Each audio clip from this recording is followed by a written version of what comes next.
pessoal, como é que questões de bujão de gás pode cair no Enem? Né? E aí, nesse caso, a gente não tem que pensar só em bujão de gás, a gente tem que pensar em alguma fonte que seja um combustível para fornecer calor, essa é a ideia. Quando você pensa num bujão de gás, você tem que pensar num recipiente que tem ali um gás que é combustível, que a partir da queima daquele gás a gente vai conseguir esquentar algum objeto gerando calor. E aí a gente tem formas alternativas, eu não tenho necessariamente restrito a bujão de gás. Eu posso ter, por exemplo, o processo de aquecimento por eletricidade, que também vai gerar calor para esquentar alguma coisa. Eu posso ter o processo por reações nucleares, onde você faz fissão, você gera calor para esquentar algum objeto, alguma coisa. Sempre que a gente pensar nisso, quais são os problemas relacionados a isso que a gente pode ter? Primeiro, tomar cuidado para perdas de calor que possam vir aparecer no problema.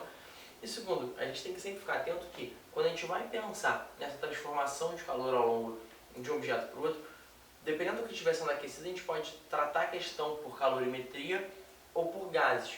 Né? E é importante você lembrar que, quando a gente pensa em calorimetria, você vai ter massa, volume, massa, calor específico, a gente vai ter temperatura. Se a gente pensar em tratar a questão para o lado da termodinâmica, o lado dos gases, a gente não tem mais massa, a gente vai falar de número de mols, de pressão, e aí o enunciado vai te dar a dica de qual dos caminhos você vai seguir. Se a gente vai resolver o problema através dos gases ou através da calorimetria, certo? O que você tem que lembrar? Uma vez queimado esse combustível, né, uma parte dessa energia que não foi dissipada, a gente vai usar ela integralmente como calor.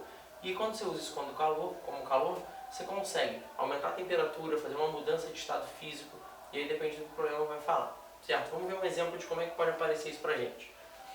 Em um reator nuclear, a energia liberada na fissão de 1 grama de urânio é utilizada para evaporar a quantidade de 3,6 vezes 10 a 4 kg de água a 227 graus Celsius sob a pressão de 30 atm, necessária para movimentar uma turbina geradora de energia elétrica. Admita que o vapor d'água apresente comportamento de gás ideal. O volume de vapor d'água em litros gerados a partir da fissão de 1 grama de urânio corresponde a... Então, pessoal, nesse caso ele falou de pressão, falou de volume e temperatura, a gente vai sair pela equação de Clapeyron, pelos gases ideais, e não mais pensar em termodinâmica, legal? Então, olha só, a pressão ele falou que são 30 atm, o volume eu quero descobrir. O que é esse N? Né? O N é o número de mols, que é a massa que eu tenho total daquela quantidade, dividido pela massa molar. No caso, como é água, né, a gente tem um H2O, 2 moléculas de hidrogênio e 1 de oxigênio, dando uma massa molar de 18 gramas para a gente. Só que ele falou que ele tem 3,6 vezes 10 a quarta quilogramas, ou seja, 3,6 vezes 10 a sétima gramas. Sempre essa razão tem que estar na mesma unidade. Eu não posso colocar quilogramas por gramas, que isso vai dar um fator diferente no nosso problema, certo?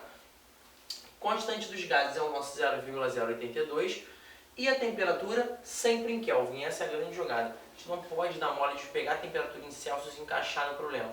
Só pode funcionar essa equação quando a gente tem a temperatura pensada na escala Kelvin, certo? Vamos seguir, ó.